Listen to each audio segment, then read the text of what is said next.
सर्वांनी मतदानाचा टक्का वाढवण्याचा प्रयत्न करावा. तहसीलदार साहेबराव सोनवणे यांची मुख्याध्यापकांना सूचना.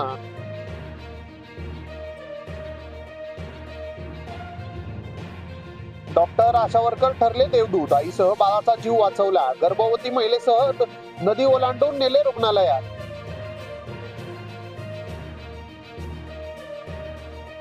जामनेर मधील तरुणाने केला अमेरिकेत जागरण गोंधळाचा कार्यक्रम. न्यू जर्सीतील कार्यक्रमास 500 पेक्षा जास्त भारतीयांची हजेरी. प्राध्यापक आमदार राम शिंदे यांची आमदार रोहित पवार यांच्यावर टीका. सोन्याचा चमचा घेऊन जन्माला आला, त्याच्या वाटेला संघर्ष कसा येईल. साधू संतांच्या उपस्थितीत कोपरगावच्या 5 नंबर साठवा तलावाचे जलपूजन. विकासाला आडवे येणाऱ्यांना विधानसभा निवडणुकीत जागा दाखवा. आमदार काळे.